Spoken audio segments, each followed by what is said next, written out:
Hi అండి. Welcome to my channel. ఈరోజు recipe కోడిగుడ్డు ఫ్రై. ఇలా ఒకసారి చేసుకొని తినండి, సూపర్గా ఉంటుంది. ఒకసారి ట్రై చేస్తే కదా తెలుస్తుంది.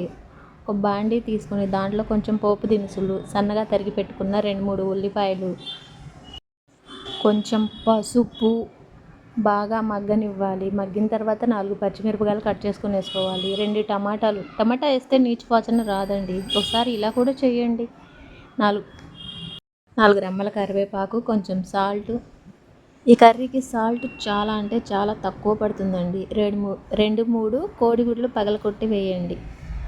వెనకటికి ఎవరో చెప్పినట్టు వచ్చి రాని భాష ఒంటికి చేటు అనేసి తెలుగు కొంచెం అక్కడక్కడ బై మిస్టేక్ ఏదన్నా ఉంటే సారీ అండి. లాస్ట్ కొంచెం కారం, కొత్తిమీర చల్లుకొని దించేసుకోవటమేనండి. ఇలా చేసి పెడితే బాయిల్డ్ ఎగ్ తినని పిల్లలు కూడా ఇలా ఇష్టపడి తింటారు. మా అబ్బాయి అయితే బాయిల్డ్ ఎగ్ తినడండి. అందుకని నేనైతే ఇలానే చేస్తాను. ప్లీజ్ సబ్స్క్రైబ్ చేయండి. ఇలాంటివి చాలా ఉన్నాయి.